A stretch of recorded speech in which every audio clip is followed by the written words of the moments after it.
طيب بسم الله الرحمن الرحيم. الحمد لله رب العالمين، وصلى الله وسلم على نبينا محمد وعلى آله وصحبه أجمعين. أهلا وسهلا مرحبا. Welcome everyone to today's lecture.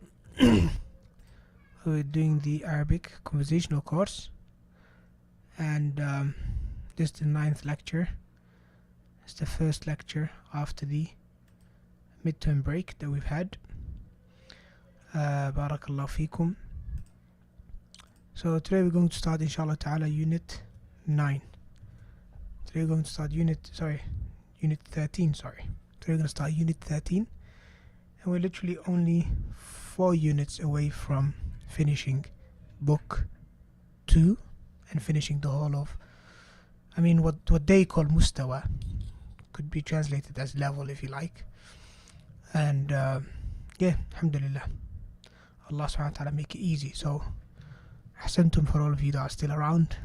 Normally what happens is when it gets to midterm, people they drop out because of the exam and stuff. Not everybody makes it through.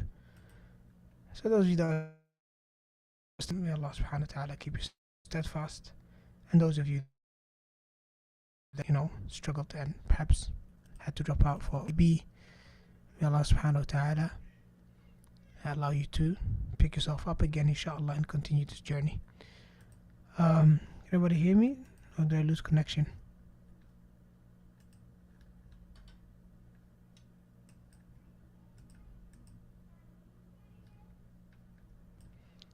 Sorry, my laptop is a bit slow today.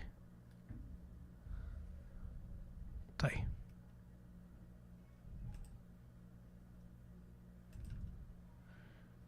Let me try and close a few apps.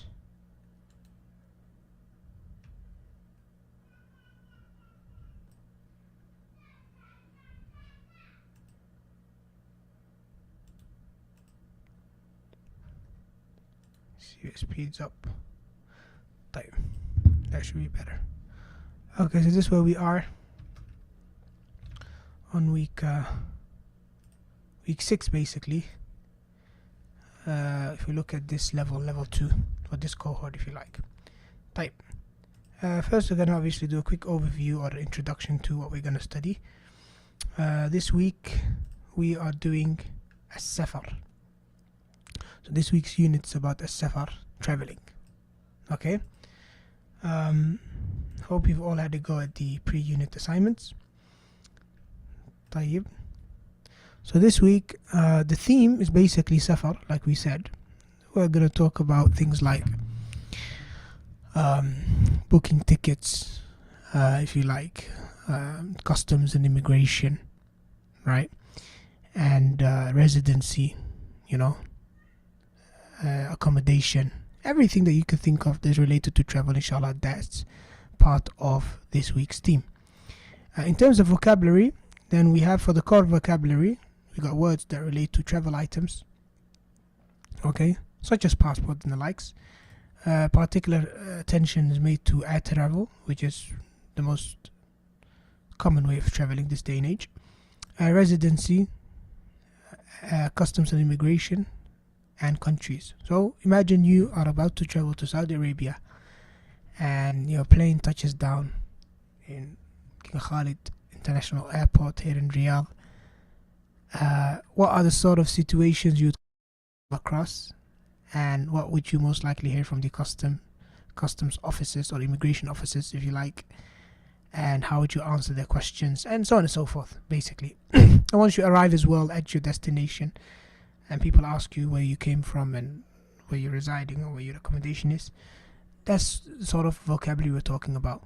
That's the core vocabulary. In terms of the supplementary vocabulary or supplemental vocabulary, it's about the 4 directions, i.e. south, north, east and west. That's the only 4 words they've covered. And for themed vocabulary, I advise you to check out theme 10, which is also titled traveling. So basically, as we've mentioned many times before, these are extra vocabulary which help you build a vocabulary bank that is related to what you've learnt. So I advise you, and I always tell you, which themed vocabulary lists are related to the week's unit, so that you go and you practice them. They're there, flashcards on Quizlet. So make use of that, inshallah ta'ala. Okay? طيب. In terms of grammar, then we are going to talk about something related to nominal sentences called ضمير الفصل. You don't know what that means, but I'll explain to you what it is, inshallah. We're also going to talk about something called ظرف الزمان وظرف المكان, which in English translates to time and locational adverbs. In other words, words that denote a specific time or a specific place. Alright?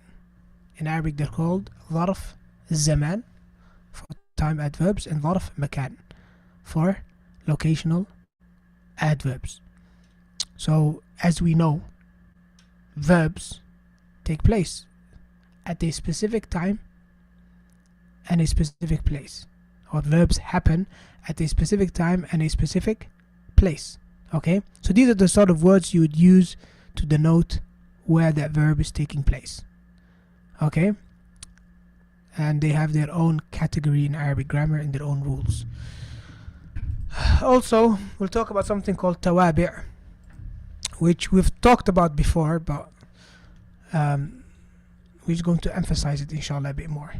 Then we have what we call command verbs. We've done that as well. Fi'l amr. So there's a lot of fi'l amr in this unit. So to be really honest, this book, unit after unit, it doesn't really introduce a lot of new grammar concepts at all. It just builds on previous grammar concepts and goes a little bit deeper. So what they call the scaffolded approach, right? That's the sort of approach this book has. Okay, so most of the things that you learn week in, week out, the new things that you learn when we explain grammar, they're not necessarily completely new grammar concepts. They're just an extra aspect or something built on what you've previously done, which underscores the importance of revision and the importance of making sure that you don't forget what you have. And this, my dear brothers and sisters, in my opinion, determines your success in anything, not just the Arabic language. Yes, like I talked about, I think it was on a podcast or one of the lessons, I can't remember, the natural bias that we always have towards something new. Yeah, it was on a podcast. It was related to memorizing the Quran and the importance of revision. So we always like to have new information, new knowledge, new, and we always seem to ignore or neglect what we already have. Okay, and you all know the famous proverb that an apple in your hand is better than two in the tree. Yes, so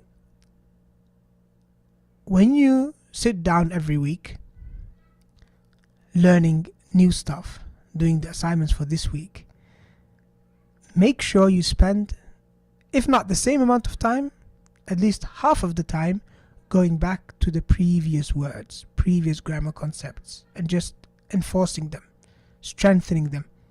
Okay, and bi'idhnillah al-kareem, in the future inshallah, next time what we'll do is we will sort of actively, if you like, reintroduce or reassign previous assignments.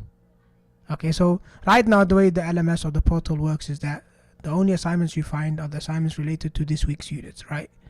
Inshallah, in the future, bi'idhnillah, what we'll do is we'll intertwine with it, or kind of like interleave with it, things from before. Okay, assignments you've done before, just for you to have a go at it again. Okay, that's an idea that just came to me now. Inshallah, hopefully we'll implement it in the future. Then we have verb meanings. In Arabic, what we've written here is ta'addi al-af'al, which basically means that verbs, we've talked about this before, they can have an object, they can be muta'addi, or they can be lazim. Now, depending on if a verb is lazim or muta'addi, it takes on a completely different meaning if you were to translate it to English. So we have a few examples of that. So I just want to not really cover this concept, but just point it out so that you appreciate the richness of this beautiful language. طيب. In terms of projected learning outcomes, then actually I forgot to populate that for this week. No problem.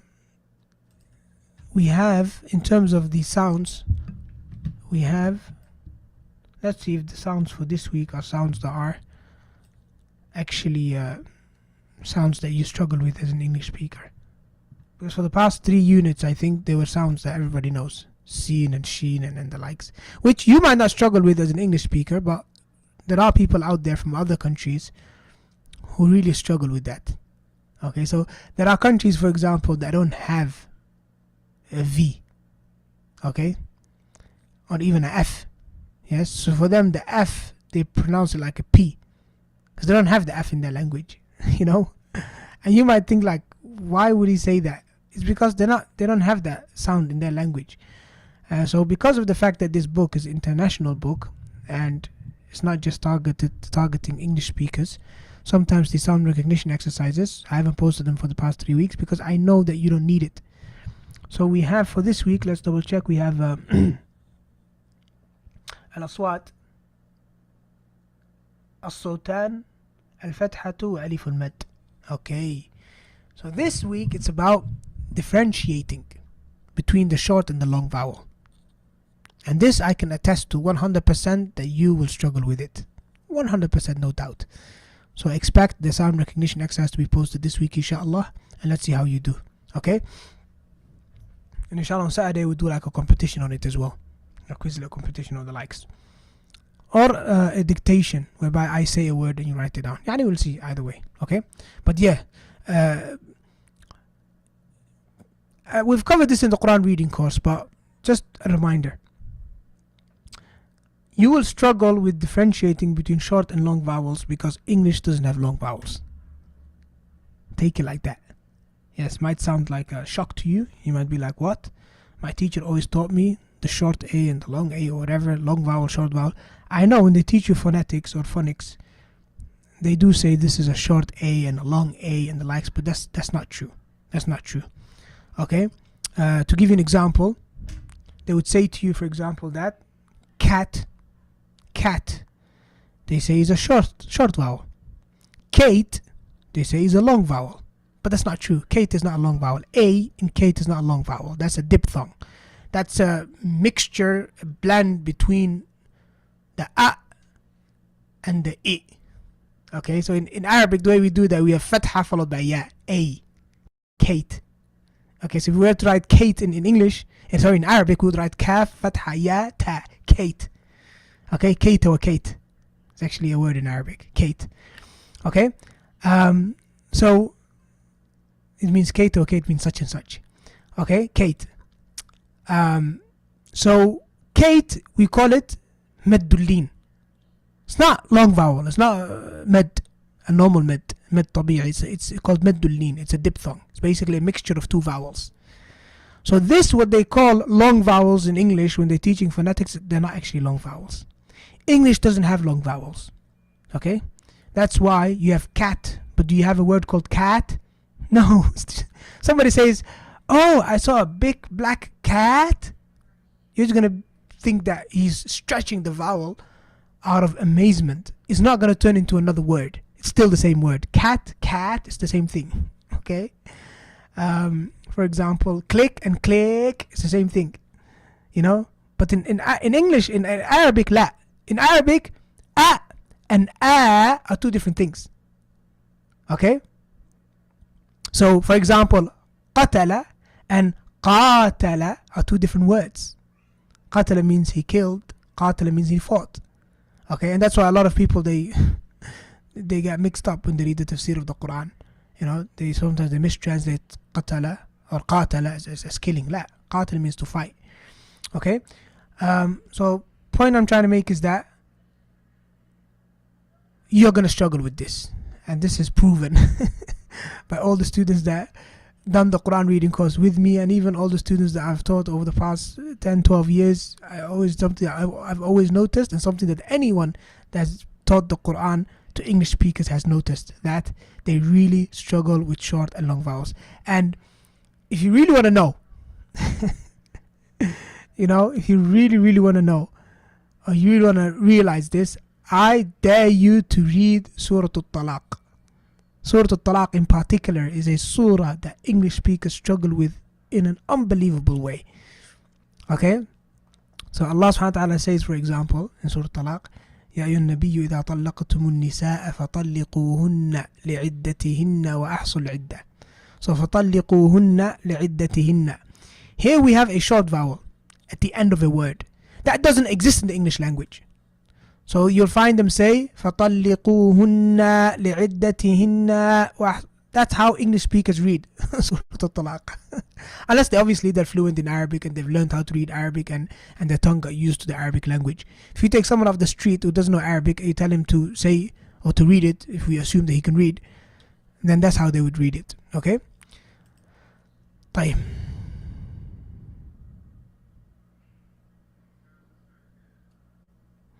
Someone said in English, Kate, the A says its name because of the silent E at the end of the word.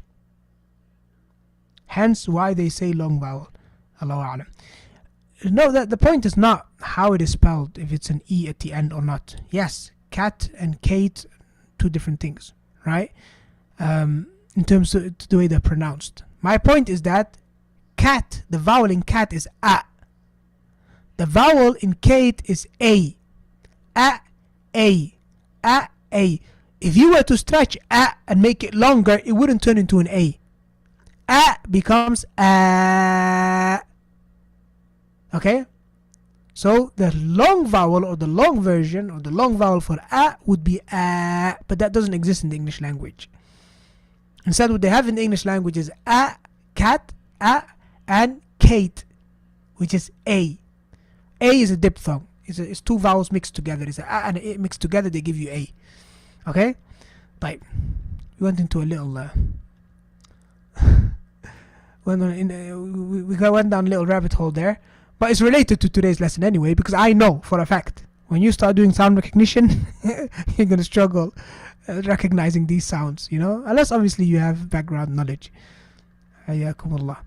طيب. Let's go on to the lesson then. Let's listen to the dialogue inshallah, and then after that we will address the vocabulary, and then we'll address some of the grammar concepts, and after that we will maybe do a quiz competition, and then we'll call it a day. Let's watch the first dialogue.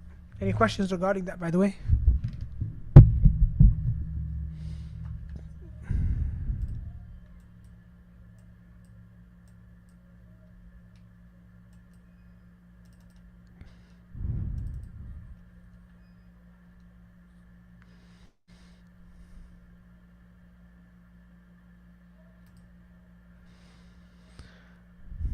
طيب.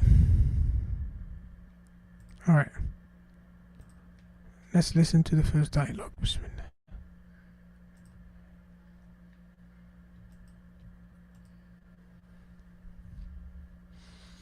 السفر.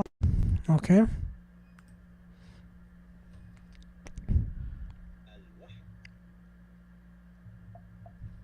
الوحدة الثالثة عشرة.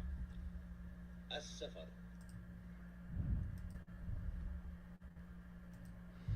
Okay, now you should hear the sound better, inshallah. الوحدة الثالثة عشرة. السفر.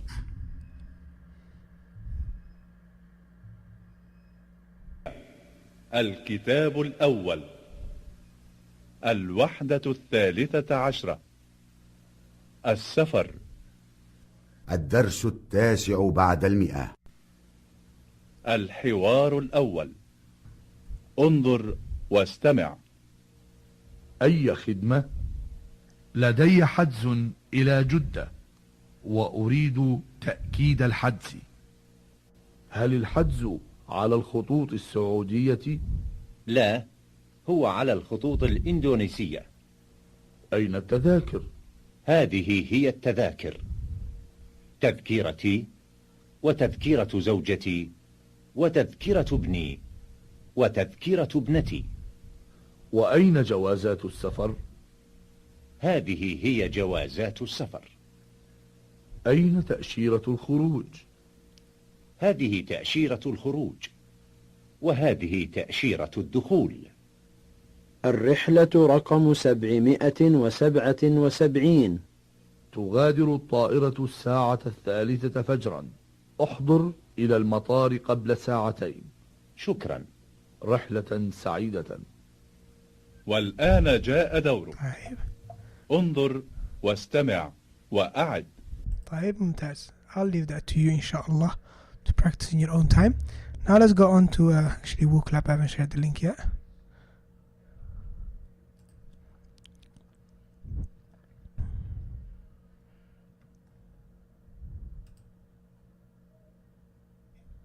انظر واستمع وأعد.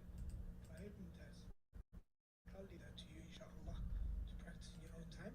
Now let's go on to actually. Can we close that? طيب, the link is on in the chat.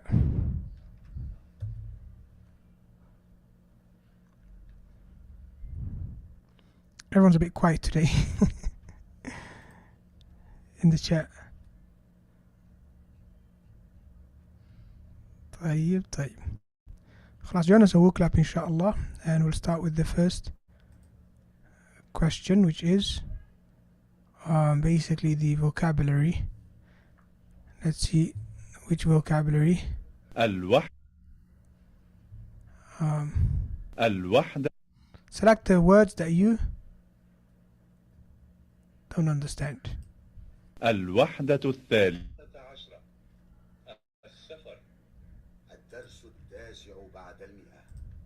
المفردات: تذكرة، تذاكر، حجز، يغادر، الخطوط السعودية، الخطوط الإندونيسية، تأشيرة الخروج، تأشيرة الدخول، موظف، بنت، طائرة. طيب ممتاز. Okay. In terms of these words, we have تذكرة. تذكرة means ticket. Okay. Whereas تذاكر is the plural of تذكرة. Okay. تذكرة تذاكر. And this is جمع تكسير. Irregular plurals. So we don't say تذكرات. Okay. We don't say تذكرات. It's تذاكر. Okay. حجز means booking. يغادر departs. الخطوط السعودية. Now خطوط means lines, literally speaking, and السعودية means Saudi. Okay, so it would literally translate to Saudi lines, but it actually is Saudi Airlines. That's why initially they used to say الخطوط الجوية السعودية. جوية, which means air, but I think it just got summarized, if you like. Okay, it just turned out to be الخطوط السعودية, Saudi Airlines. الخطوط الإندونيسية, Indonesian Airlines. So again, these are not really new vocabulary, they're not new words. Okay, if you know خطوط, you know Saudi, Indonesia, then خلاص, they're just different versions. Then we have تأشيرة الخروج, and we also have تأشيرة الدخول. What does يغادر mean? يغادر means to depart. To depart. غادر يغادر means to depart. طيب. Then we have تأشيرة الخروج and تأشيرة الدخول. So exit, خروج, الدخول, entry, تأشيرة, visa. So تأشيرة is visa. So exit and entry visa. Okay, so when you enter a country you get an entry visa, when you leave you get exit, as in they stamp it. Okay, موظف means employee. موظف means employer. See the difference between فتحة and كسرة changes the whole meaning. So employee, موظف. موظف, employer. So this one here is employee. Bint, we've done that before. I think this is the only word in the whole book that has been duplicated twice in the vocabulary list. Bint يعني girl or daughter. طائرة, plane. خلاص. طيب, next one, I want you to tell me which sentence doesn't make 100% sense. So if there's a sentence you struggle to understand, then please select it here. Now, so I have it in mind before I explain the grammar. I'm going to explain the grammar anyway, but it's good to know which sentences are challenging. I mean, you can see it better on your phone. It's horrible here on the computer. It's not big enough. I assume it's better on your phone, inshallah.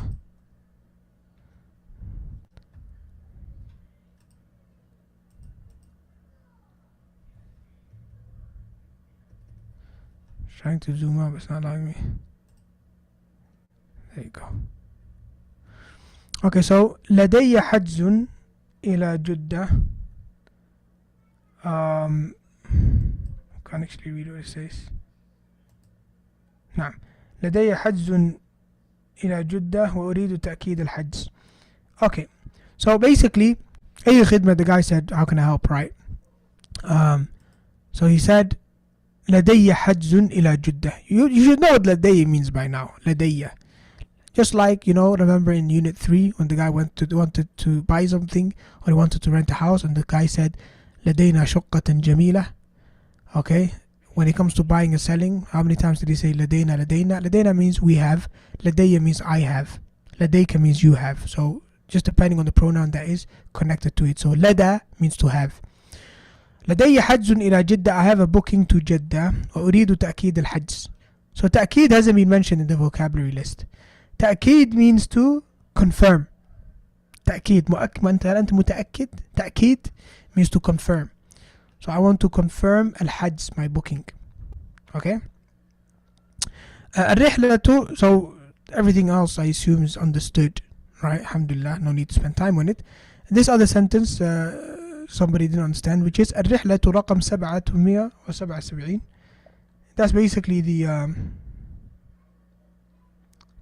what's it called? The trip number. So every airline trip has a number. So this is the trip number here is 777, right? تغادر الطائرة. The plane will depart الساعة 3 فجرا, 3 o'clock in the morning. Okay. احضر إلى المطار. Attend and come to the مطار قبل ساعتين, before 2 hours. And then he said شكرا. طيب, what grammar concepts do we have here that we can benefit from? طيب, let's see. Bismillah. So all of this is clear. Yes, there's nothing new here. لدي حج وأريد تأكيد الحج. Just like أريد طبق بيض, no difference. Okay. هل الحجز is the booking على الخطوط السعودية؟ لا, هو على الخطوط الإندونيسية. أين التذاكر? All this is clear. The first thing that I came across, which is kind of like a new grammar concept. What does حضر mean? حضر means to attend. So these were two words we've done already in unit, I can't remember, one of the units we've done before. Actually, this is the third time this word shows up in a unit. It showed up previous unit as well, I think. There are two words basically, حضر and أحضر. حضر يحضر, أحضر يحضر. We talked about that. So حضر means to attend, أحضر means to bring. Okay, so here he's saying to him, احضر, attend, be there. Okay, ممتاز. طيب, so this is a new concept here that I want to share with you. And before I share it with you, I want to ask you this question. On WooClap, obviously. The question is, what's the difference between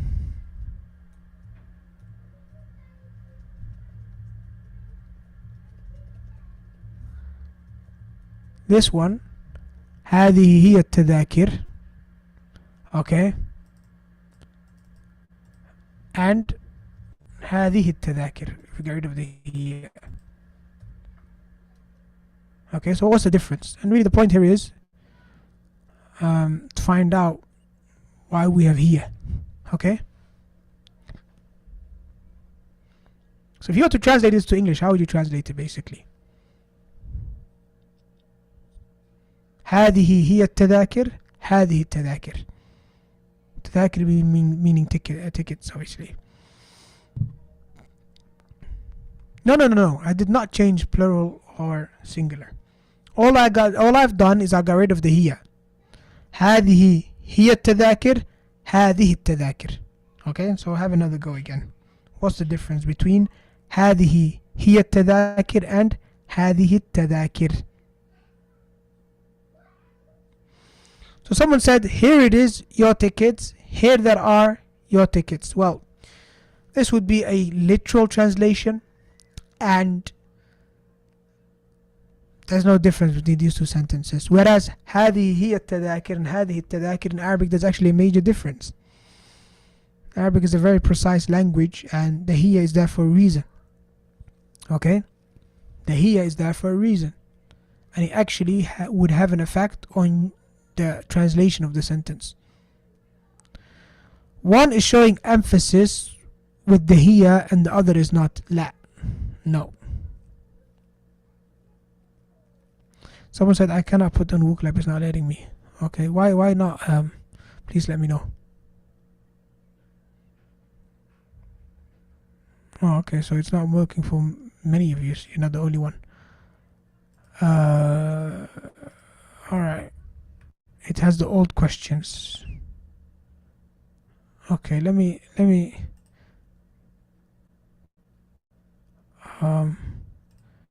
double check the settings are right. Multiple answers.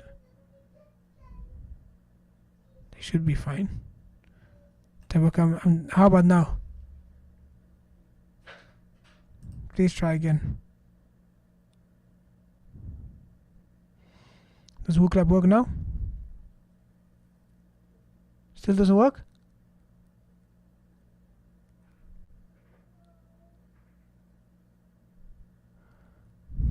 Okay.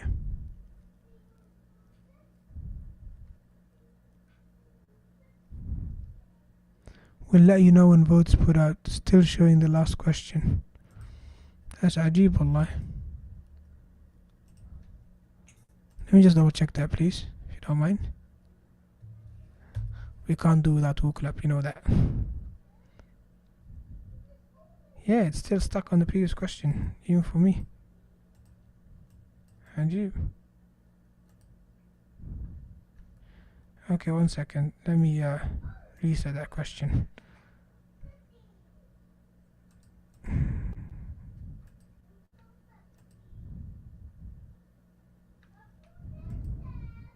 Okay, tell me, does it work now?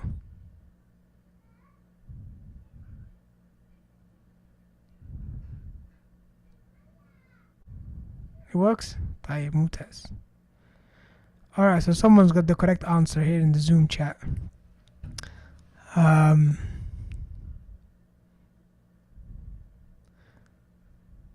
Without the hiya, it is simply indicating the ticket, but with the hiya, it is saying here are the tickets.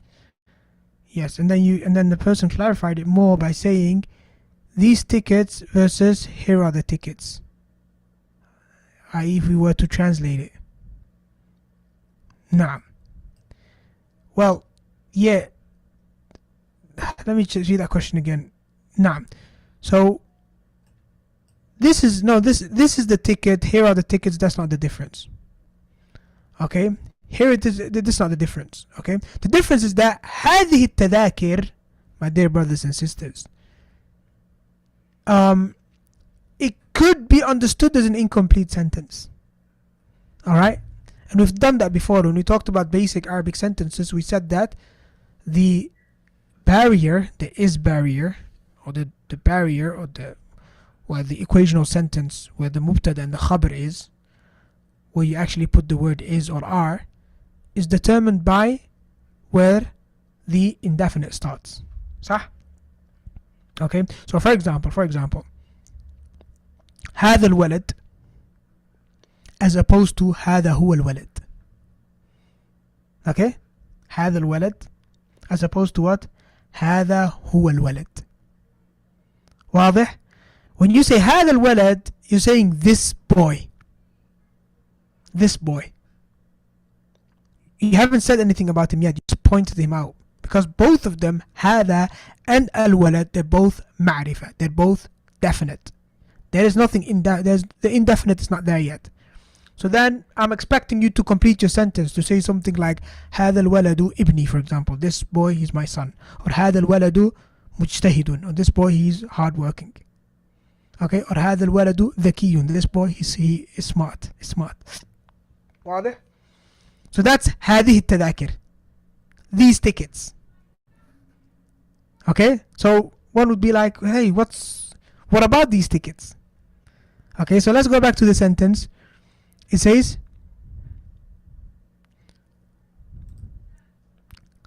what does it say? أين التذاكر؟ هذه هي التذاكر. واضح؟ هذه هي التذاكر. طيب, so the هي is called, it's called in Arabic ضمير الفصل. That's what it's called. ضمير الفصل. It is the ضمير or the pronoun which differentiates. Okay? Who can tell us what's meant by that?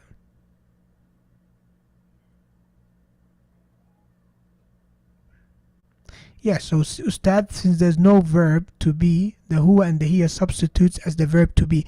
No, it doesn't really substitute. The verb to be is still there, it's still understood implicitly like it always is. Okay? Rather, the huwa and the hiya, they play a specific role. هذه هي التذاكر وهذا هو الولد, they play a specific role which is called الفصل, to differentiate. Okay, so differentiate between what? نعم, أحسن, the pronoun that differentiates between the خبر and المبتدا. أحسن, ما شاء الله, you're on fire today أخي. الله أكبر. نعم. Now I'm not talking about this particular sentence between any airline or any ticket and the airline tickets. لا, I'm talking about in any sentence.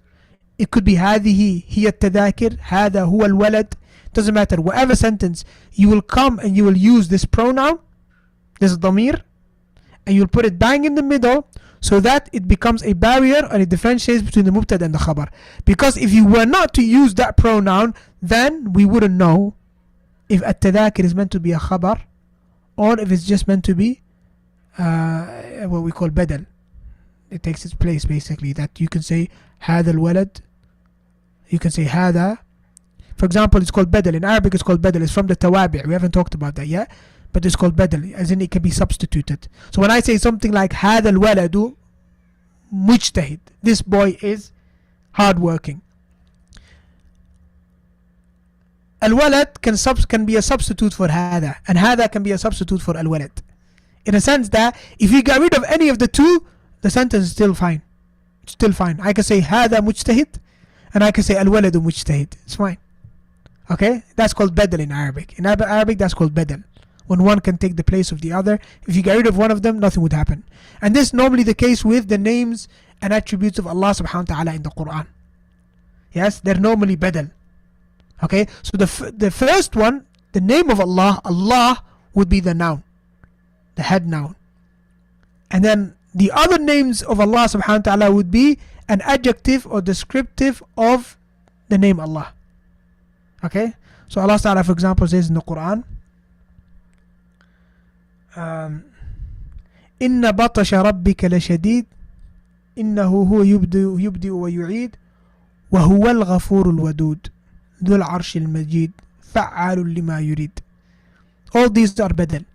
Okay, so هو الغفور الودود, all of these take, basically it's as if you're saying وهو الغفور وهو الودود وهو ذو العرش المجيد وهو فعال لما يريد. It's as if you're saying, you're repeating the same thing all the time. يعني all of these can come after هو. Or for example, بسم الله الرحمن الرحيم, you can say بسم الله الرحمن, and you can say بسم الله الرحيم. All would be correct. يعني using one out of the two would not make the sentence incomplete. That's what we call badal, as in they can substitute each other, or you can just suffice with one if you like. صح? So that's basically what هذا الولد do is, it's badal. You can say هذا مجتهد, you can say الولد مجتهد, or you can say both. Okay? Badal, yeah, badal, to change something. Ba, dal, and lam, badal. Anyway, sorry, I've gone a bit into too much detail there, but I just wanted to get your attention here to show you the importance of this pronoun. هذه هي التذاكر. The significance that this pronoun plays, which is that it allows you to understand where the mubtada is and where the khabar is. And this is only a 3-word sentence, but imagine if it was a bit longer than that. Then you would get confused. You wouldn't know where the khabar starts. So if I were to say, for example, هذا, let's just stick with our example, هذا الولد, هذا الولد الصغير, صح؟ هذا الولد الصغير مجتهد. No, المجتهد. Or, let's say هذا الولد, because we're saying مجتهد, صح? Alright, let's say هذا الولد الصغير. Let's say we want to say about this boy that he is the one who won, the winner, صح? So we say فائز. فائز means someone who won something, right? So I'll say هذا الولد الصغير هو الفائز. هذا الولد الصغير, and I can bring another 50 بدلs if I like, صح? هذا الولد الصغير. Give me what else can we say about this boy? القصير or الطويل or whatever, you know. هذا الولد الصغير الذكي, yes, المجتهد هو الفائز. هو الفائز. Here, when you see the huwa, you know what comes after it is the khabar. If that huwa wasn't there, then how would you know where the khabar is? هذا الولد الصغير المجتهد الذكي الفائز. How would you know which one the khabar is? واضح, does that make sense, my dear brothers and sisters? You know, you have to have the huwa here. And this in English, it would be like, this young, smart, hardworking boy is the winner. So in English, we would have the is. You don't need to worry. But in Arabic, we don't have that. The is understood implicitly. So if you don't have that anything extra to show us where the barrier is, and we don't have this damir that shows us where the barrier is between the mubtada and khabar, then it would be impossible for you to know what we're trying to say. Okay? It would be impossible for you to know that it should be this young, hardworking, smart boy is the winner, as opposed to this small, hardworking boy is smart and the winner. As in, both of them are the khabar. You wouldn't know where the barrier is, okay? واضح? Are you not still here, or did I lose you? Yes, نعم, أحسنت, بارك الله فيك. The reason we need this damir now is because the khabar is ma'rifah. You see? Normally we said, when I taught you before, I said to you, look, you want to know what the khabar is? Just look for the nakira. Look for the word that's indefinite. Because the mubtada is always ma'rifah, at least for the most part, right? Mubtada has to be ma'rifah because you have to speak about something in particular. Right? So the mubtada is ma'rifah. So 99% of the time, the khabar is going to be nakira. Okay? But there are situations where the khabar needs to be ma'rifah as well. When you come across such a situation, that's when we need damir al-fasl. That's when we need this damir that becomes the barrier between the mubtada and the khabar. واضح؟ ممتاز؟ I really need to do a poll here, you know. I'm really confused.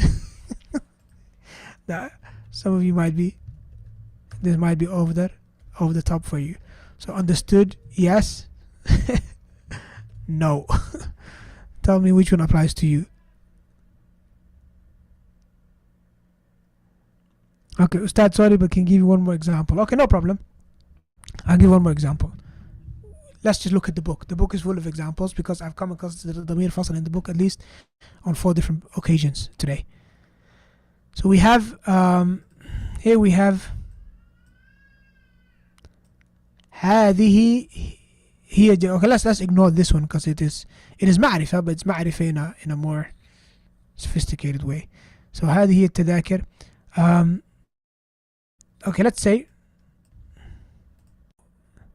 WooClap still not working. Oh, refresh the page. Yeah, okay, please refresh the page. Whoever's got issues with WooClap.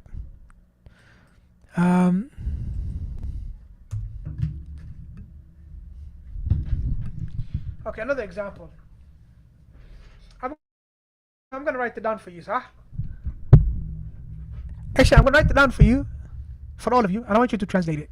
Sir? So we have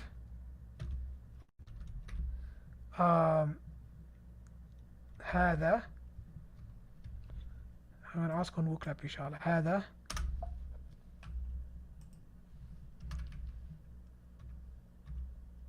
كتاب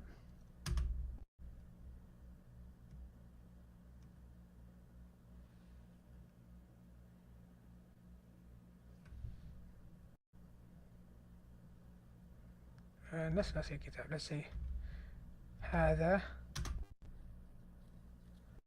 الرجل الطويل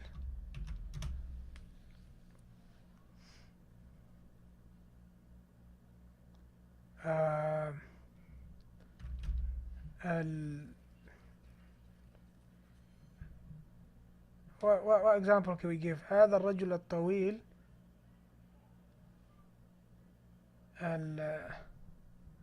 give me let's say الذكي.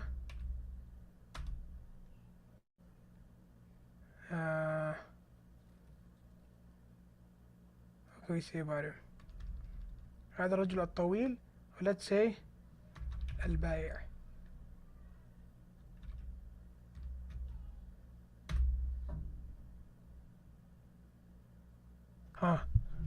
Here for example, صح? بائع wouldn't actually be correct because بائع is not an adjective. صح? So let's say, I'm running out of adjectives, brothers and sisters, help me. I don't want to use the same one. Okay. Maybe make a new WooClap link. القوي, أحسنت. شكرا لك. Okay. طيب, and then what? One more. Give me one more. What would you say about a tall, strong man? He is. I had Al-Faiz before. He's the winner. Let's say. What would he be? He would be, for example. Okay. Let's say. الضابط. Police, right? Okay? Police officer, ضابط, okay? Alright, so here we have all these words after each other, صح? Okay? Now, because they're all ma'rifah, all of them start with an alif lam, yes? How would you know? How would you know where to put the is or where the barrier is? Okay? You wouldn't know. So, is it this tall man is a police officer? Or is it this tall man is the strong police officer? Okay? الضابط القوي. How would you know? Okay? It would be very difficult, right? That's why huwa, when we put the huwa here, we know that the barrier is here. So we would say this strong, tall man. In English we go backwards, the other way around. Okay? So this strong, tall man, or this tall, strong man is the police officer. Or is, let's say, al-mudir. He's the guy who's in charge. Okay? واضح?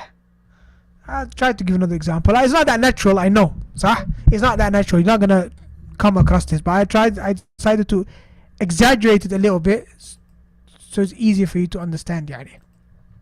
Anyway, if you don't understand, it's not a big deal, inshallah. It'll become clear sooner rather than later. Okay? No. WooClap seems to be messed up today. I'm start. I don't know what's happening, but in WooClap, I was asking this question, which is it understood or not? Now, okay, so I refreshed here. Maybe I'm the one that needs to refresh. Okay. Is it displaying now? Okay, that's better. It's clear? Alhamdulillah. Okay. Okay, so 80% of you understand it. Okay, no problem. I mean, most of you understand it. Those of you that don't, I would say don't worry about it, inshallah. It's not that crucial for now. And I do believe we spend way more time on it than I wanted to. So you come across this many times. هذه هي التذاكر، هذه هي جوازات السفر, and so on and so forth. صح؟ طيب ممتاز. Then we have another thing here called الساعة الثالثة فجرا. The only thing I wanted to point out here is that why is it الساعة with a فتحة الثالثة? Because this is a time adverb. And time adverbs ظرف زمان in the Arabic language always a فتحة. Okay? So the plane is going to depart at 3 o'clock. فجرا is also a time adverb, i.e. in the morning. Then he said احضر, attend, be there at the airport 2 hours before the plane goes. طيب, let's go to the next one. Today we're taking extra long, subhanallah. Alright, now we're gonna go into rushing mode now. مشكلة. As a matter of fact, today I was meant to go quick today because I meant to make up for Saturday's missed class. I'll start. طيب, let's go to the next dialogue, inshallah. Bismillah. الوحدة الثالثة عشرة. السفر. الدرس العاشر بعد 100. الحوار الثاني. انظر واستمع. السلام عليكم. وعليكم السلام. أهلا وسهلا. جواز السفر من فضلك. هذا هو جواز السفر. هل أنت ماليزي؟ لا، أنا كشميري. هل أنت قادم للعمل؟ لا، أنا قادم للزيارة والعمرة. كم يوما ستقيم هنا؟ 3 أسابيع تقريبا. أين ستقيم؟ سأقيم في فندق قريب من المسجد الحرام. إقامة طيبة وعمرة مقبولة إن شاء الله. جزاك الله خيرا. والآن جاء دورك.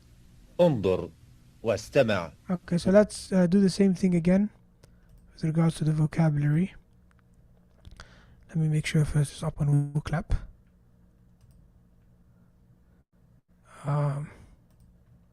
Just gonna refresh this to be sure.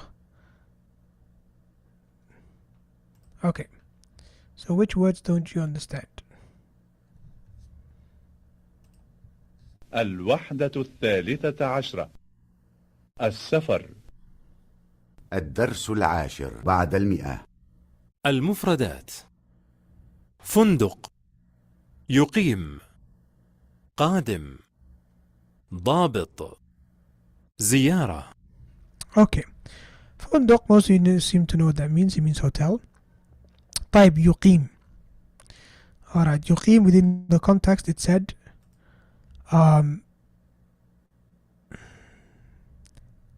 كم يوما ستقيم هنا. كم يوما, how many days will you do ستقيم here. So it basically means how long will you stay here. So to إقامة يقيم means to reside somewhere and stay somewhere. Okay, so يقيم means to stay somewhere. Okay, now يقيم can also mean to do إقامة for the salah. Okay, it could also mean to establish the prayer. Allah says in the Quran وأقيموا الصلاة. Okay, which basically is the command tense of أقامة. أقامة يقيم أقم. أقيموا. So is Allah subhanahu wa ta'ala saying reside in the prayer? Huh? Is that what it means? لا. And that was what I was going to talk about today. what I was going to point out when I talked about ta'addi al-af'al or verb meanings. Okay, basically, to keep it as short as possible, a verb can have a different meaning depending on its object. What do you mean by object? That might be a complicated grammar concept for some of you. Basically, every verb has an object, right? At least most verbs, not all of them. Either it has an object or it doesn't. So the fact that it has an object or it doesn't, that itself is something that changes the meaning. So when we have aqama without an object, if I say aqama Muhammadun, okay, aqama Muhammadun, and I don't come after that, I don't put after that a maf'ulun bihi with a fatha, such as aqama Muhammadun as-salata, okay, then it's going to have a different meaning. It's not going to mean to establish. So when aqama yuqimu comes with a maf'ulun bihi, then it means to establish. Aqama as-salata, he established the prayer. Okay? Aqama ad-darsa, he established the lesson. Basically, he did the lesson. Okay? واضح? So when aqama has a maf'ulun bihi, then it means to establish. Now, if it doesn't have a maf'ulun bihi, yes, then sometimes some verbs, they stand all by themselves. They don't need maf'ulun bihi, they don't need anything, such as for example, jalasa. Okay? To sit. Or such as, for example, masha, to walk. Okay? Or for example, something like qama, he stood up. If I say, for example, qama, that's a full sentence. He stood up. It doesn't need an object. Okay? How about this word, which means to reside? When does aqama yuqimu take on the meaning of to reside, residence, to stay somewhere? Who knows? Type in the Zoom chat. So let's look at the actual sentence, and then maybe we can figure it out. صح? So we have, I don't know why this happened.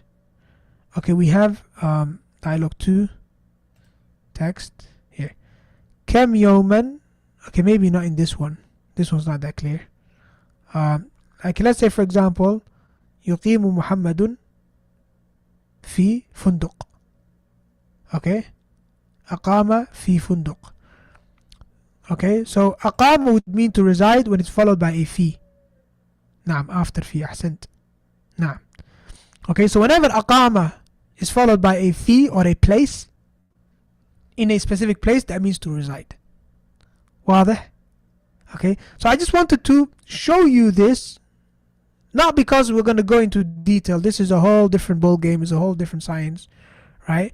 But I just wanted to open up your eyes that verbs can take on different meanings depending on the context, depending on their object. And the most extreme example that I can give you is the word raghiba. Raghiba. Who knows what raghiba means? Raghiba. Who knows what raghiba means? Raghiba. Yarghabu.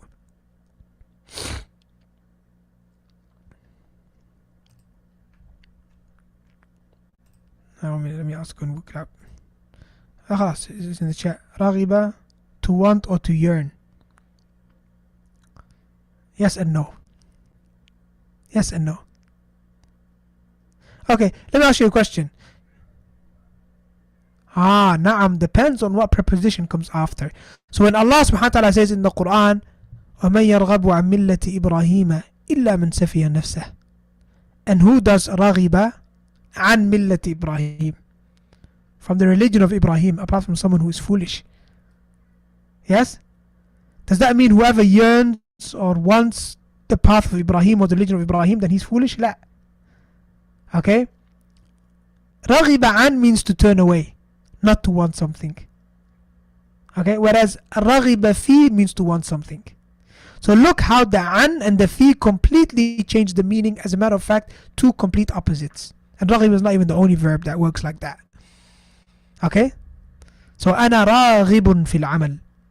أنا راغب في العمل means I want to work. أنا راغب عن العمل means I don't want to work. واضح؟ So the point I'm trying to make is this is the Arabic language يعني there's more to it than the eye meets. الله أكبر. ممتاز. Not today's subject matter, but I just wanted to point out. Here we have في فندق قريب. This is an example, sorry by the way, I was looking for this example. سأقيم في. سأقيم في. Okay? في. Look how it's followed by في. Now it means to reside. What if the في wasn't there? It would be سأقيم فندقا. That would mean I'm going to establish a hotel close to Masjid al-Haram. ما شاء الله عليك.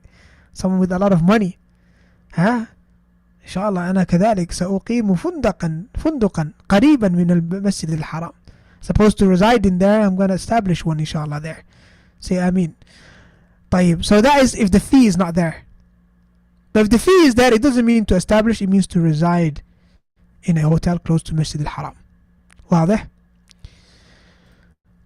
جيد. Alright, let's go to the final dialogue then.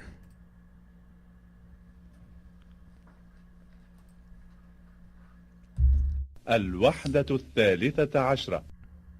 السفر. الدرس 11 بعد 100. الحوار الثالث. انظر واستمع. أهلا وسهلا. فقدت حقيبتي. من أين أنت قادم؟ أنا قادم من بنغلاديش. أين الجواز؟ وأين التذكرة؟ هذا هو الجواز، وهذه هي التذكرة. ما لون الحقيبة؟ لونها أسود. هل هذه حقيبتك؟ نعم، هذه حقيبتي. ماذا في الحقيبة؟ في الحقيبة ملابس. افتح الحقيبة. نعم، هذه حقيبتي. He sounds والآن he sounds like he's hyperventilating مسكين. He's really afraid. الله المستعان. طيب. What does كادم mean? قادم. You mean قادم, huh? Not كادم. We'll deal with that right now. طيب. Let's go back to WooClap. And no, let's go for the words. Okay, so these are the words basically. I hope WooClap is working, by the way. Tell me which words you don't understand. الوحدة الثالثة عشرة. Oh, قادم is from the previous dialogue. No, it is. I'll deal with it. بعد 100. المفردات. WooClap working? يفتح. حقيبة. Let me refresh it. بنغلاديش. يفقد. Good. لون. Okay, قادم means to come from a place. أنا قادم من, I'm coming from, or I came from. That's what قادم means. Okay? واضح? So أنا قادم من بنغلاديش. I'm coming from Bangladesh. طيب, it seems like everything's understood. افتح, حقيبة, Bangladesh, loan. The only thing you don't understand is يفقد. فقد يفقد means to lose. فقد يفقد means to lose something. Okay? طيب. Let's see what grammar concepts we have.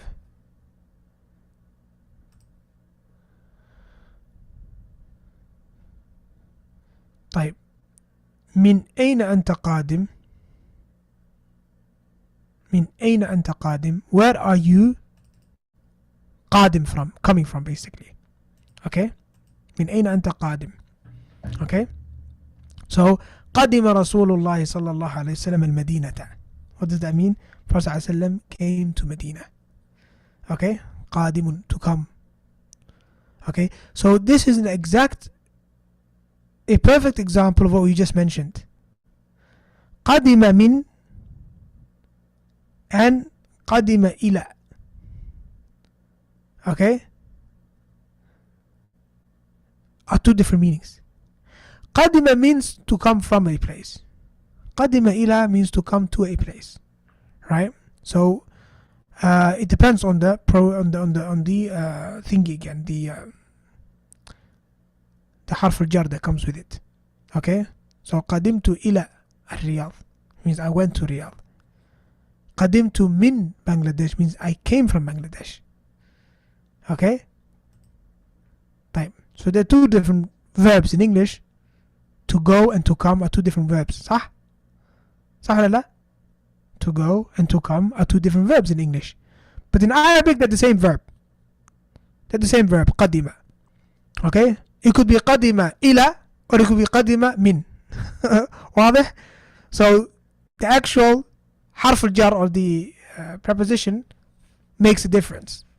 Okay, if it to go means إلى, you're going towards. To come from means من. Okay, طيب.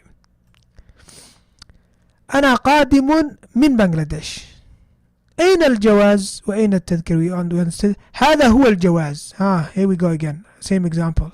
This is what ضمير فصل. Instead of saying هذا الجواز, this passport, هذا هو الجواز, this is the passport. وهذه هي التذكرة, and this is the ticket. واضح? Then we have here افتح الحقيبة, which is the command tense. فتح يفتح افتح. Okay, طيب. With that, I've explained all the different grammar concepts for today. I was going to do some practice on it, lakin we'll leave that for another time, inshallah. Instead, we will do some Quizlet, inshallah, practice vocabulary.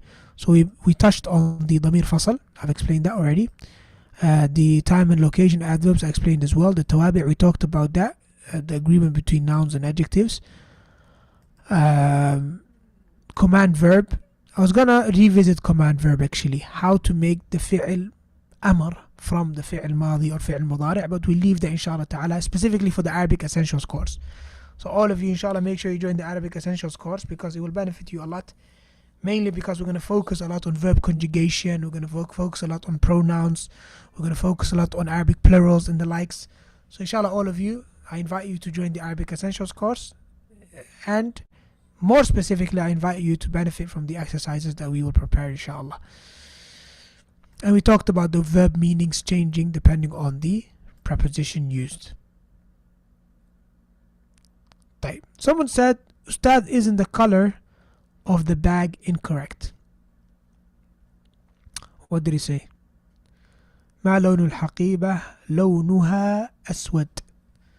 That's a good question. It's meant to be مؤنث.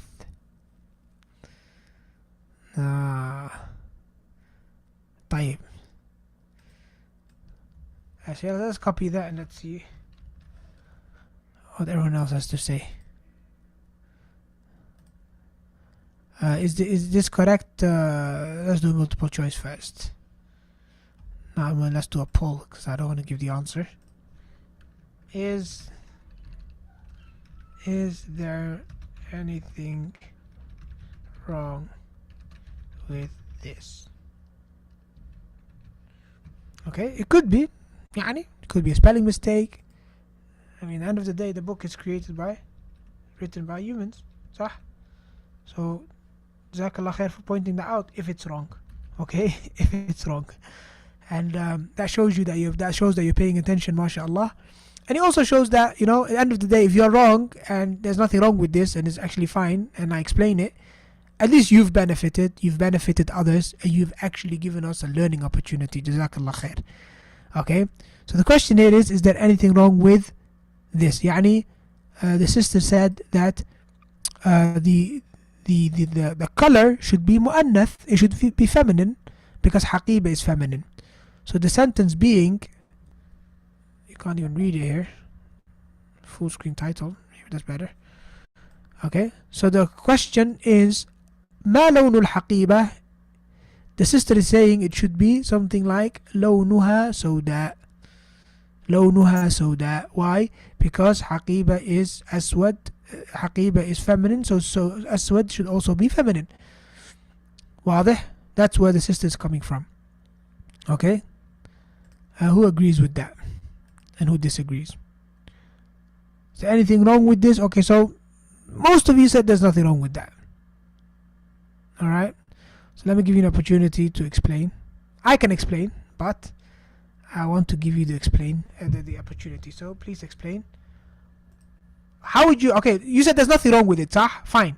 Okay, I don't know if you said that just because you're blindly following the book and its authors, right?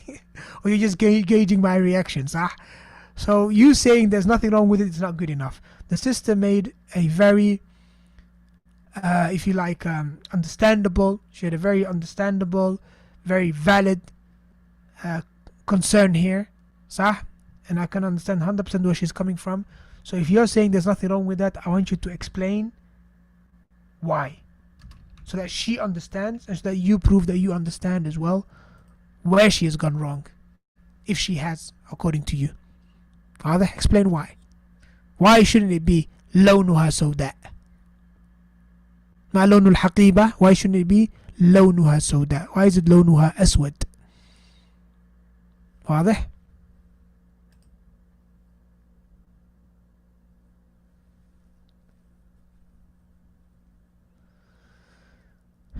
Okay, she is right.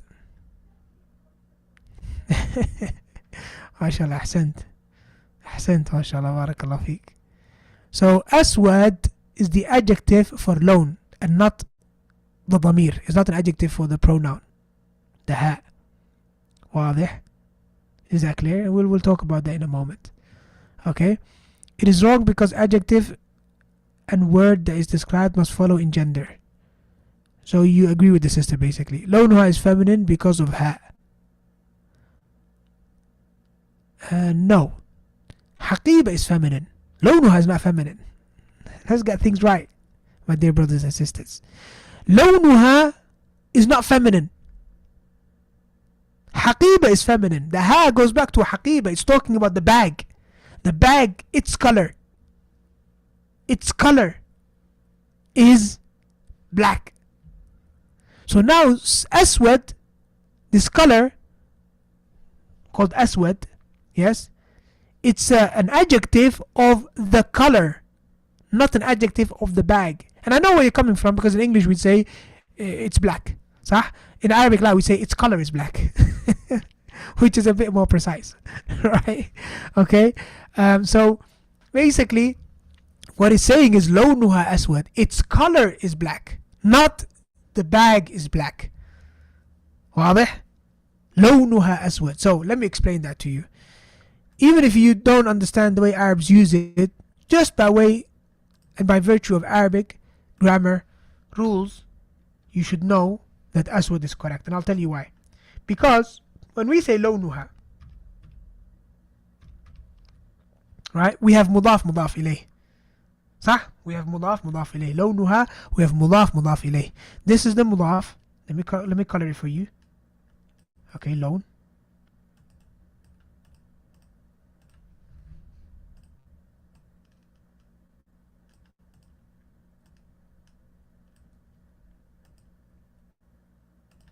Okay, and then the ha is the مضاف إليه.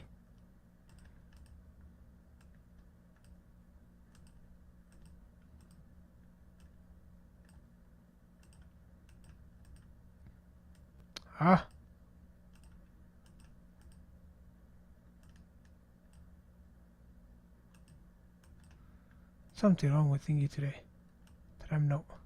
Something wrong with every app today. Is it my laptop? Lost that. Oh, look at that. It just refreshed. I didn't do that. La ilaha illallah. I'm telling you, man. Maybe it's the eclipse prayer.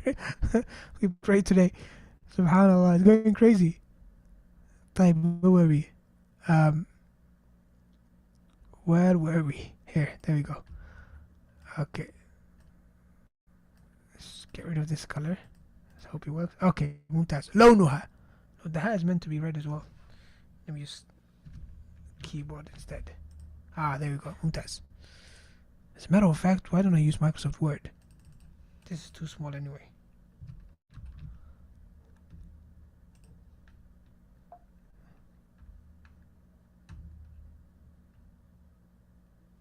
Them rabbits still working. Yeah, them rabbits still working. I know.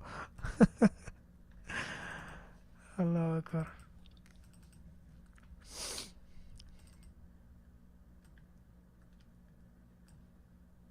Okay, I'm just gonna use Microsoft Word. Try to test it. Let me share the screen. From now on, if I'm explaining something by writing it, I'm using Word. No more Remnote. خلاص. Okay. لو نهى أسود. So this is the مضاف. We'll make that red. This the مضاف إليه. We'll make that green. Okay? واضح? Now this word over here, these two words, لو نهى. Okay? Question. What's the subject? What are we talking about? So obviously before this, we had حقيبة, right? What was the sentence again? It said ما لون الحقيبة. Okay? I'll just copy this. So the question was ما لون الحقيبة. Okay? لونها أسود. Question. What's the subject? The subject in this here over here was loan. And here as well is loan. So from the beginning we are talking about the color. We're not talking about the bag. So he asked about the bag's color. That's what he asked about. So the answer is that its color, i.e. the bag's color. Here we're talking about the bag. I'll make that green as well. صح? The bag, its color. This over here is the subject. صح? Okay? I used a different red there. Okay? Is aswad. It's black. So aswad is going back to what?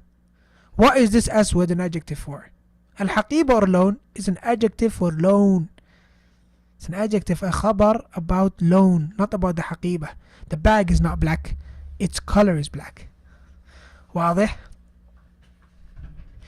To give you a better example, right? To give you a better example. We have Rasulullah. And I always like to give these examples because, you know, it makes 100%, يعني it's more relevant, you know, makes more sense. So Rasulullah, yes? Bashar. Depending on your understanding of the Arabic language, you're either going to say, Na'am, that makes sense, or you're going to say to me, Ustad, you've lost it. Huh? So who's the Bashar here? Rasulullah Basharun. What's the subject? What's the subject? What are we talking about? Are we talking about Allah or are we talking about His Messenger? We're talking about the Rasul. The Rasul, he's a human. Bashar. Rasulullah Basharun. واضح? Same thing here. لونها أسود. The subject is loan. We're talking about loan. The loan is black, not the haqiba. Okay? So even if we don't have the actual noun here, we use the dhamir, Rasuluhu, we're talking about Allah. Okay? Rasuluhu, Bashar. So we're talking about the Rasul, not the who.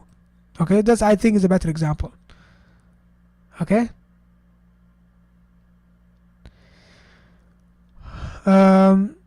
Someone said, could you answer al-haqibatu sawda? Ma lawnu al-haqibatu sawda? You could, but it wouldn't be, it would be broken Arabic. Because he didn't ask you about the haqib, he asked you about the color. واضح? So either it would be broken Arabic, and depending on the context, if it's a different context, if you did something like that, you might sound like a politician. Because you didn't answer the question. He can say to you, I didn't ask you about the haqib, I asked you about its color. I mean, it probably sounds to you like, what's the difference? We're talking about the color, صح? I know, but here we're talking in terms of language, the language itself, صح? True, you can say the bag is black, صح? Al-haqibatu sawda. It would make perfect sense. Allah Ta'ala says in the Quran, يوم تبيض وجوه وتسود وجوه. A day when the faces will become white, some faces will become black, right? So Allah didn't say necessarily that the colors of the faces will become white or the faces themselves. صح? So that's fine. You can say that. It's not a problem. Okay, you can say al-haqibatu sawda, but that's not what he asked you. So to answer his question, and this a general rule, if the subject of the question is lone, then the answer has to have lone. ما لون الحقيبة لونها أسود. واضح? Now, if you said here, and this will probably even be more confusing, imagine you use the dhamir over here, a pronoun. What pronoun would we put there? Who or hiya? Huh? هو, yes. هو أسود. واضح؟ ما لون الحقيبة هو أسود. It is black. Okay? And then that huwa would return back to who? Return back to what? Would return back to the loan, not the حقيبة. واضح? But again, I really appreciate and thank the sister for asking that question, because it opened up a whole, if you like, topic which we've done before, and which I can expect can be confusing, yes, which is when you have mudaf ilayh.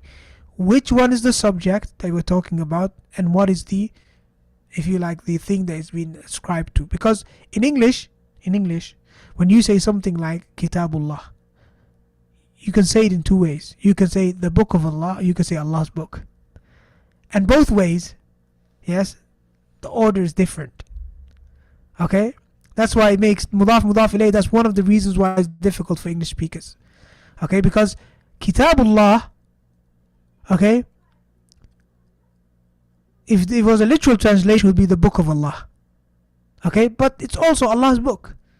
Sah? But when you say Allah's book, you started your sentence with Allah, even though Allah is not the subject of this sentence. The book is the subject of this sentence. واضح? Similar to when we have adjectives in the Arabic language and the English language. The English language, the adjectives come before the noun, which is ridiculous, to be honest. Okay, so you would say something like a big, beautiful house, as opposed to baytun wasi'un jamil. In Arabic, it makes more sense. You start with the subject, which is baytun. What about baytun? Wasi'un jamil. But in English, it's opposite. You mention all the adjectives first, and then you come with the noun. Again, one of the reasons why that subject is so confusing. Same thing here with mudaf ilayh.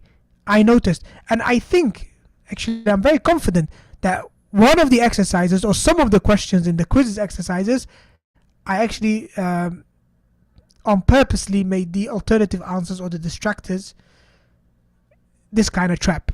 Who can remember? Huh? So the distractors were kind of like something related to this, whereby it's the difference between mudaf ilayh and what we're talking about. I remember one of the questions was like that on quizzes. Inshallah, if I find it, I'll create more of those as well, inshallah. طيب.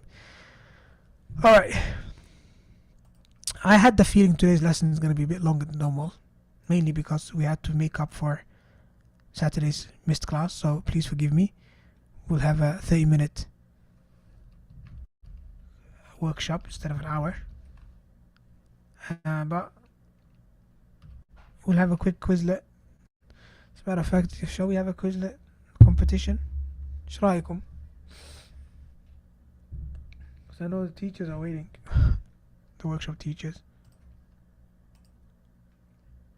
Yeah, I knew you were going to say yes. MashaAllah. Let's see what everyone else is saying. Shall we go to the workshop or have a Quizlet competition?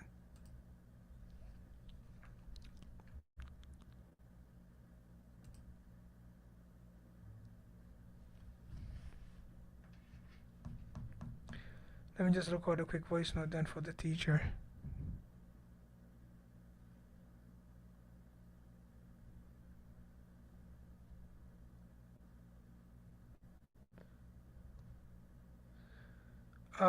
I think we might have to go to the workshop really, because the teachers are going to be late otherwise.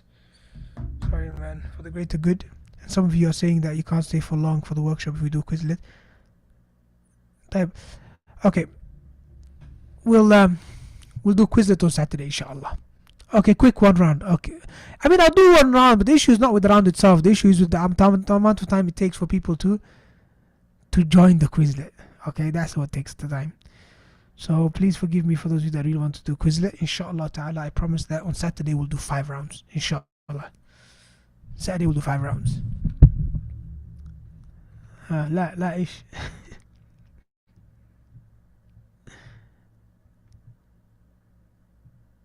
Everyone wants to do Quizlet. Okay. خير. We'll do Quizlet then, no problem. Seems like majority of you want to do Quizlet. We'll do a Quizlet then. So today we are on. Okay, just you have to promise me though you're gonna join quickly. Huh? You have to join the Quizlet quick. So let me send the link. Bismillah.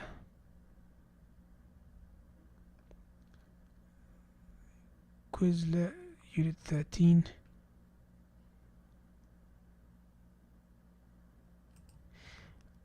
I remember Quizlet, they kind of like messed up how it used to be, which doesn't allow me to really commentate, so just keep that in mind.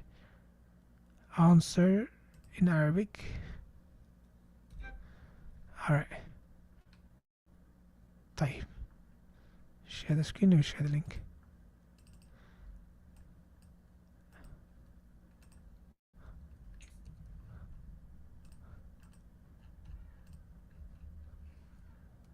It's not the same without the commentary, I know. Let's see if they fixed it up, because what they've done is those that are ahead are always at the top, which means it's constantly changing and going up and down, and it's very difficult to even pay attention, see what's happening. So هذه المشكلة. طيب, how many of you are joining? We have 12 of you on here, 11 of you actually. السلام عليكم ورحمة الله وبركاته. حياكم الله أستاذ. One second, let me record that voice note to the teacher.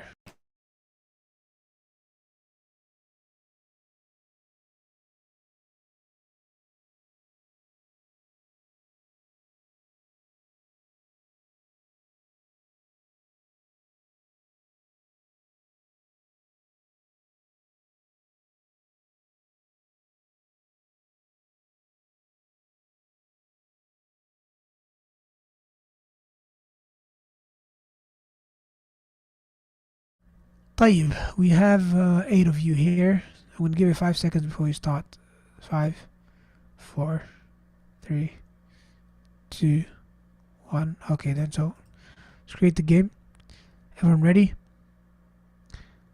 Bismillah. 5, 4, 3, 2, 1, go.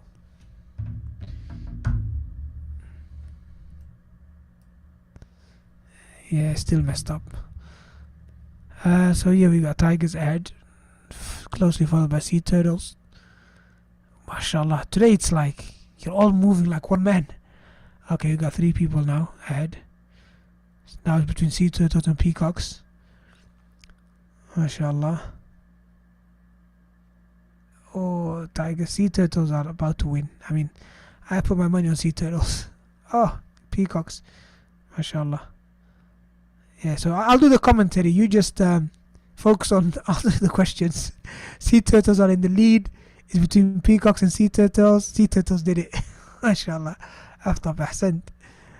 I wonder who peacocks is, huh? Because I remember one brother was very, very eager. Yalla, let's play again. No problem. Since you're here anyway. We'll do best out of 3 rounds, huh? 5, 4, 3, 2, 1, go. Okay. Please don't tell me my screen is stuck. Okay, oxen out of nowhere. Tigers. Tigers are ahead. Tigers, sea turtles, and peacocks. Again, it's a very tight race. And oxen. It's between those 4. Really. Wow. They're moving at the same pace. 7. Neck on neck. Unbelievable. 4 people. Neck on neck. All 4 of you moving at the exact same pace. This is a difficult one. Okay, one of you tigers fell off. Now it's between sea turtles. Oh! Last second, mashallah, oxen did it. Like literally. That was... I mean, Barakallahu feek for Ibn Amr for winning, because that allows us to have a third round. Because if Sea Turtles won again, then that would have been 2 out of 3. So let's go for it. A third round. 5, 4, 3, 2, 1, go. Okay. Tigers, Sea Turtles, peacocks, oxen, lynx is in the game as well now. Bison as well. Oxen fell off. Oh no, oxen fell off. Peacock's made a mistake now. Oh, Sea Turtles going away. He's going to make it. Sea Turtles is ahead. As long as he doesn't make a mistake, it's in the bag for him. 2 out of 3. My screen is stuck. It's still Sea Turtles. Tigers trying to put up a fight. Oh, Sea Turtles made a mistake. We don't have a winner. Oh, Tigers made a mistake. Unbelievable. Now we got Bison. Bison, one more answer. One more question. Out of nowhere, mashallah. Aisha. Ahsanti. No winner today. Oh, that one was crazy. That was a crazy one, mashallah. I like that one. One more, please. No. You said just 1 round. I gave you 3. You remind me of the hadith Prophet ﷺ said, if Bani Adam is given 2 valleys of gold, he would want a 3rd one. La, khalas. Inshallah, next lesson. You asked for 1 round, I gave you 3. That's it. Barakallahu feekum, inshallah. Let's go to the workshop. هذا والله أعلم وصلى الله وسلم على نبينا محمد. إن شاء الله.